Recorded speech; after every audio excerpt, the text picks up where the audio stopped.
वशिष्ठ जी ने कहा, हे राजन, जिनसे विमुख होकर लोग पछताते हैं और जिनके भजन बिना जी की जलन नहीं जाती, वही स्वामी सर्वलोक महेश्वर श्री राम जी आपके पुत्र हुए हैं, जो पवित्र प्रेम के अनुगामी हैं। श्री राम जी पवित्र प्रेम के पीछे पीछे चलने वाले हैं, इसी से तो प्रेमवश आपके पुत्र हुए हैं। हे राजन, अब देर न कीजिए, शीघ्र सब सामान सजाइए। शुभ दिन और सुंदर मंगल तभी है जब श्री रामचंद्र जी युवराज हो जाएं, अर्थात उनके अभिषेक के लिए सभी दिन शुभ और मंगलमय है। राजा आनंदित होकर महल में आए और उन्होंने सेवकों को तथा मंत्री सुमंत्र को बुलाया। उन लोगों ने जय जीव कहकर सिर झुकाए।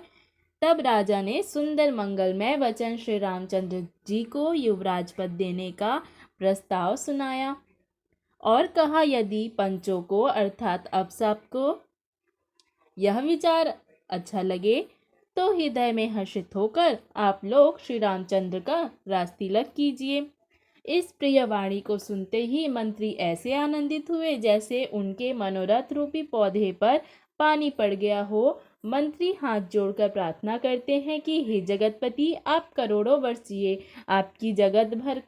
आपने जगत भर का मंगल करने वाला भला काम सोचा है। हे नाथ, जल्दी कीजिए, देर न लगाइए। मंत्रियों की सुंदर वाणी सुनकर राजा को ऐसा आनंद हुआ जैसे बढ़ती हुई बेल सुंदर डाली का सहारा पा गई हो। राजा ने कहा, श्री रामचंद्र के राज्याभिषेक के लिए मुनिराज वशिष्ठ जी की जो जो आज्ञा हो, आप लोग वही सब तुरंत करें। मुनिराज ने हर्षित होकर कोमलवाड़ी से कहा कि संपूर्ण श्रेष्ठ तीर्थों का जल ले आओ। फिर उन्होंने औषधि, मूल, फूल, फल और पत्र आदि अनेक मांगलिक वस्तुओं के नाम गिनकर बताए। चंवर, मृग चर्म, बहुत प्रकार के वस्त्र, असंख्य जातियों के ऊनी और रेशमी कपड़े, नाना प्रकार की मड़ियां, रत्न तथा अन्य भी बहुत सी मंगल वस्तुएं जो जगत में राज्याभिषेक के योग्य होती हैं, सबको मंगाने की उन्होंने आज्ञा दी। मुनि ने वेदों में कहा हुआ सब विधान बताकर कहा, नगर में बहुत से मंडप सजाओ, फलों समेत आम, सुपारी और केले के वृक्ष नगर की गलियों में चारों ओर रोप दो। सुंदर मणियों के मनोहर चौक पुरवाओ और बाजार को तुरंत सजाने के लिए कह दो। श्री गणेश जी, गुरु और कुल देवता की पूजा करो और भूदेव ब्राह्मणों की सब प्रकार से सेवा करो। ध्वजा, पताका, तोरण, कलश, घोड़े, रथ और हाथी सबको सजाओ। मुनि श्रेष्ठ वशिष्ठ जी के वचनों को शिरोधार्य करके सब लोग अपने अपने काम में लग गए। मुनीश्वर ने जिसको जिस काम के लिए आज्ञा दी, उसने वह काम इतनी शीघ्रता से कर डाला कि जैसे पहले से ही कर रखा था। राजा, ब्राह्मण, साधु और देवताओं को पूज रहे हैं और श्री रामचंद्र जी के लिए सब मंगल कार्य कर रहे हैं। श्री रामचंद्र जी के राज्याभिषेक की सुहावनी खबर सुनते ही अवध भर में बड़ी धूमधाम से बधावे बजने लगे। श्री रामचंद्र जी और सीता जी के भी शुभ शकुन सूचित हुए। उनके सुंदर मंगल अंग फड़कने लगे। पुलकित होकर वे दोनों प्रेम सहित एक दूसरे से कहते हैं कि ये सब शकुन भरत के आने की सूचना देने वाले हैं। उनको मामा के घर गए बहुत दिन हो गए, बहुत ही अवसेर आ रही है। शकुनों से प्रिय भरत के मिलने का विश्वास होता है और भरत के समान जगत में हमें कौन प्यारा है। शकुन का बस यही फल है, दूसरा नहीं। श्री रामचंद्र जी को अपने भाई भरत की दिन रात ऐसी सोच रहती है जैसे कछुए का हृदय अंडों में रहता है। इसी समय यह परम मंगल समाचार सुनकर सारा रनिवास हर्षित हो उठा। जैसे चंद्रमा को बढ़ते देखकर समुद्र में लहरों का विलास अर्थात आनंद सुशोभित होता है। सबसे पहले रनिवास में जाकर जिन्होंने ये वचन सुनाए, उन्होंने बहुत से आभूषण और वस्त्र पाए। रानियों का शरीर प्रेम से पुलकित हो उठा और मन प्रेम में मग्न हो गया। वे सब मंगल कलश सजाने लगी। सुमित्रा जी ने मड़ियों के बहुत प्रकार के अत्यंत सुंदर और मनोहर चौक पूरे आनंद में मग्न हुए। श्री रामचंद्र जी की माता कौशल्या जी ने ब्राह्मणों को बुलाकर बहुत दान दिए। उन्होंने ग्राम देवियों, देवताओं और नागों की पूजा की और फिर बलि भेंट देने को कहा, अर्थात कार्य सिद्ध होने पर फिर पूजा करने की मनौती मानी और विनती की कि किस प्रकार से श्री रामचंद्र जी का कल्याण हो, दया करके वही वरदान दीजिए। कोयल की सी मीठी वाणी वाली, चंद्रमा के समान मुख वाली और हिरण के बच्चे के से नेत्रों वाली स्त्रियां मंगल गान करने लगी। श्री रामचंद्र जी का राज्याभिषेक सुनकर सभी स्त्री पुरुष हृदय में हर्षित हो उठे और विधाता को अपने अनुकूल समझकर सब सुंदर मंगल साज सजाने लगे। तब राजा ने वशिष्ठ जी को बुलाया और शिक्षा अर्थात समयोचित उपदेश देने के लिए श्री रामचंद्र जी के महल में भेजा। गुरु का आगमन सुनते ही श्री रघुनाथ जी ने दरवाजे पर आकर उनके चरणों में मस्तक झुकाया, आदर पूर्वक अर्घ्य देकर उन्हें घर में लाए और षोडशोपचार से पूजा करके उनका सम्मान किया। फिर सीता जी सहित उनके चरण स्पर्श किए और कमल के समान दोनों हाथों को जोड़कर श्री रामचंद्र जी बोले, यद्यपि सेवक के घर स्वामी का पधारना मंगलों का मूल और अमंगलों का नाश करने वाला होता है, तथापि हे नाथ, उचित तो यही था कि प्रेम पूर्वक दास को ही कार्य के लिए बुलावा भेजते, ऐसी ही नीति है।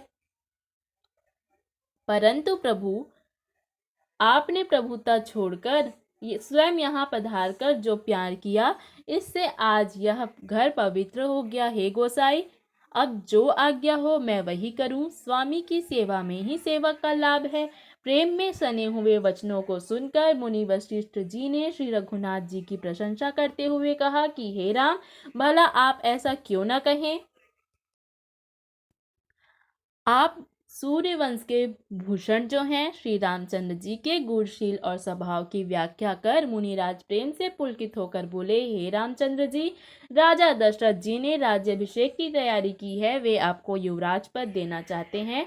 इसलिए हे राम जी, आज आप उपवास, हवन आदि विधि पूर्वक सब संयम कीजिए, जिससे विधाता कुशल पूर्वक इस काम को निभा दे। गुरु जी शिक्षा देकर राजा दशरथ जी के पास चले गए। श्री रामचंद्र जी के हृदय में इस बात का खेद हुआ कि हम सब भाई एक ही साथ जन्मे, खाना, सोना, लड़कपन के खेलकूद, कन छेदन, यज्ञोपवीत और विवाह आदि उत्सव सब साथ साथ ही हुए हैं। पर इस पवित्र वंश में यही एक अनुचित बात हो रही है कि और सब भाइयों को छोड़कर राज्याभिषेक एक बड़े का ही अर्थात मेरा ही होता है। तुलसीदास जी कहते हैं कि प्रभु श्री रामचंद्र जी का यह सुंदर प्रेम पूर्ण पछतावा भक्तों के मन की कुटिलता को हरण करे। उसी समय प्रेम और आनंद में मग्न लक्ष्मण जी आए। रघुकुल रूपी कुमुद के खिलाने वाले चंद्रमा श्री रामचंद्र जी ने प्रिय वचन कहकर उनका सम्मान किया। भिन्न भिन्न प्रकार के बाजे बज रहे हैं। नगर के अतिशय आनंद का वर्णन नहीं हो सकता। सब लोग भरत जी का आगमन मना रहे हैं और कह रहे हैं कि वे भी शीघ्र आए और राज्याभिषेक का उत्सव देखकर नेत्रों का फल प्राप्त करें। बाजार, रास्ते पर, घर, गली और चबूतरों पर पुरुष और स्त्री आपस में यही कहते हैं कि कल वह शुभ लग्न मुहूर्त कितने समय है, जब विधाता हमारी अभिलाषा पूरी करेंगे। जब सीता जी सहित श्री रामचंद्र जी सुवर्ण के सिंहासन पर विराजेंगे और हमारा मन जीता होगा, अर्थात मनोकामना पूरी होगी। इधर तो सब यह कह रहे हैं कि कल कब होगा। उधर कुचक्री देवता विघ्न मना रहे हैं। उन्हें अर्थात देवताओं को अवध के बधावे नहीं सुहाते, जैसे चोर को चांदनी रात नहीं भाती। सरस्वती जी को बुलाकर देवता विनय कर रहे हैं और बार बार उनके पैरों को पकड़कर उन पर गिरते हैं। वे कहते हैं, हे माता, हमारी बड़ी विपत्ति को देखकर आज वही कीजिए जिससे श्री रामचंद्र जी राज्य त्याग कर वन को चले जाएं और देवताओं का सब कार्य सिद्ध हो। देवताओं की विनती सुनकर सरस्वती जी खड़ी खड़ी पछता रही हैं कि हाय, मैं कमल वन के लिए हेमंत ऋतु की रात हुई। उन्हें इस प्रकार पछताते देखकर देवता फिर विनय करके कहने लगे, हे माता, इसमें आपको जरा भी दोष न लगेगा। श्री रघुनाथ जी विषाद और हर्ष से रहित हैं। आप तो श्री राम जी के मन सब प्रभाव को जानती ही हैं। जीव अपने कर्मवश ही सुख दुख का भागी होता है। अतएव देवताओं के हित के लिए आप अयोध्या जाइए। बार बार चरण पकड़कर देवताओं ने सरस्वती को संकोच में डाल दिया। तब वह यह विचार कर चली कि देवताओं की बुद्धि ऊंची है, इनका निवास तो ऊंचा है पर इनकी करनी नीची है। ये दूसरे का ऐश्वर्य नहीं देख सकते, परंतु आगे के काम का विचार करके अर्थात श्री राम जी के वन जाने से राक्षसों का वध होगा, जिससे सारा जगत सुखी हो जाएगा। चतुर कवि श्री राम जी के वनवास के चरित्रों का वर्णन करने के लिए मेरी चाह करेंगे। ऐसा विचार कर सरस्वती हृदय में हर्षित होकर दशरथ जी की पूरी अयोध्या में आई, जैसे दूसरा दुख देने वाली कोई ग्रहदशा आई हो। मंथरा नाम की कैकई की एक मंद बुद्धि दासी थी। उसे अपयश की पिटारी बनाकर सरस्वती उसकी बुद्धि को फेर कर चली गई। मंथरा ने देखा कि नगर सजाया हुआ है, सुंदर मंगलमय बधावे बज रहे हैं। उसने लोगों से पूछा कि कैसा उत्सव है। उनसे श्री रामचंद्र जी के रासतिलक की बात सुनते ही उसका हृदय जल उठा। वह दुर्बुद्धि नीच जाति वाली दासी सोचने लगी कि किस प्रकार से यह काम रात में बिगड़ जाए। जैसे कोई कुटिल ढीलनी शहद का छत्ता लगा देखकर घात लगाती है, इसको किस तरह से उखाड़ लूं। वह उदास होकर भरत जी की माता कैकई के पास गई। रानी कैकई ने हंसकर कहा, तू उदास क्यों है? मंथरा कुछ उत्तर नहीं देती, केवल लंबी सांस ले रही है और तिर्या चरित्र करके आंसू ढरका रही है। रानी हंसकर कहने लगी कि तेरे बड़े गाल हैं, अर्थात तू बहुत बढ़ बढ़कर बोलने वाली है। मेरा मन कहता है कि लक्ष्मण ने तुझे कुछ सीख दी है, तब भी वह महापापिनी दासी कुछ भी नहीं बोलती, ऐसी लंबी सांस छोड़ रही है जैसे काली नागिन हो। तब रानी ने डरकर कहा, अरे कहती क्यों नहीं? श्री रामचंद्र, राजा लक्ष्मण, भरत और शत्रुघ्न कुशल से तो हैं। यह सुनकर कुबरी मंथरा के हृदय में बड़ी ही पीड़ा हुई। वह कहने लगी, हे माई, हमें कोई क्यों सीख देगा और मैं किसका बल पाकर बात करूंगी, अर्थात बढ़ बढ़कर बोलूंगी। रामचंद्र को छोड़कर आज और किसकी कुशल है जिन्हें राजा युवराज पद दे रहे हैं। आज कौशल्या को विधाता बहुत ही दाहिने अर्थात अनुकूल हुए हैं। यह देखकर उनके हृदय में गर्व समाता नहीं। तुम स्वयं जाकर सब शोभा क्यों नहीं देख लेती, जिसे देखकर मेरे मन में क्षोभ हुआ है। तुम्हारा पुत्र परदेश में है, तुम्हें कुछ सोच नहीं है। जानती हो स्वामी हमारे वश में है। तुम्हें तो तोषक पलंग पर पड़े पड़े नींद लेना ही बहुत प्यारा लगता है। राजा की कपट भरी चतुराई तुम नहीं देखती। मंथरा के प्रिय वचन सुनकर किंतु उसको मन की मैली जानकर रानी झुककर अर्थात डांटकर बोली, बस अब चुप कर, घर फोड़ी कहीं की। जो फिर कभी ऐसा कहा तो तेरी जीभ पकड़कर निकलवा लूंगी। कानों, लंगड़ों और कुबड़ों को कुटिल और कुचाली जानना चाहिए, उनमें भी स्त्री और खासकर दासी। इतना कहकर भरत जी की माता कैकई मुस्कुरा दी और फिर बोली, हे प्रिय वचन कहने वाली मंथरा, मैंने तुझको यह सीख दी है, अर्थात शिक्षा के लिए इतनी बात कही है। मुझे तुझ पर स्वप्न में भी क्रोध नहीं है। सुंदर मंगलदायक शुभ दिन वही होगा जिस दिन तेरा कहना सत्य होगा, अर्थात श्री राम का राज्य तिलक होगा। बड़ा भाई स्वामी और छोटा भाई सेवक होता है, यह सूर्य वंश की सुहावनी रीति ही है। यदि सचमुच कल ही श्री राम का तिलक है तो हे सखी, तेरे मन को अच्छी लगे वही वस्तु मांग ले, मैं दूंगी। राम को सहज स्वभाव से सब माताएं कौशल्या के समान ही प्यारी है। मुझसे तो वे विशेष प्रेम करते हैं। मैंने उनकी प्रीति की परीक्षा करके देख ली है। जो विधाता कृपा करके जन्म दे तो श्री रामचंद्र पुत्र और सीता बहू हो। श्री राम मुझे प्राणों से भी अधिक प्रिय हैं। उनके तिलक तुझे शोभ कैसा? तुझे भरत की सौगंध है। छल कपट छोड़कर सच सच कह, तू हर्ष के समय विषाद कर रही है, मुझे इसका कारण सुना। मंथरा ने कहा, सारी आशाएं तो एक ही बार कहने में पूरी हो गई, अब तो दूसरी जीभ लगाकर कुछ कहूँगी। मेरा अभागा कपाल तो फोड़ने ही योग्य है। जो अच्छी बात कहने पर भी आपको दुख होता है, जो झूठी सच्ची बातें बनाकर कहते हैं हे माई, वे ही तुम्हें प्रिय हैं और मैं कड़वी लगती हूँ। अब मैं भी ठकुर सुहाती कहा करूँगी, ये नहीं तो दिन रात चुप रहूँगी।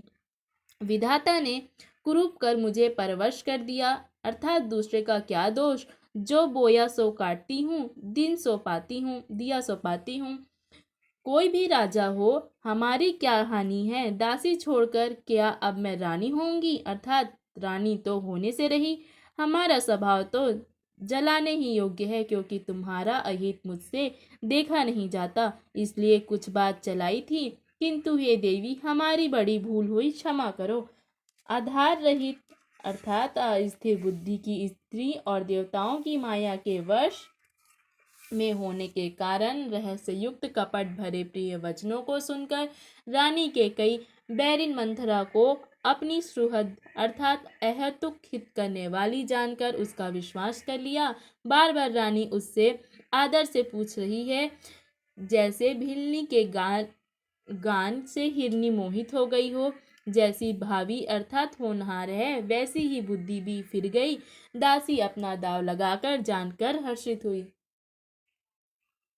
तुम पूछती हो, किंतु मैं कहते डरती हूँ, क्योंकि तुमने पहले ही मेरा नाम घर फोड़ी रख दिया है। बहुत तरह से गढ़ छोड़कर खूब विश्वास जमाकर तब वह अयोध्या की 7.5 अर्थात सनी की 7.5 वर्ष की दशा रूपी मंथरा बोली,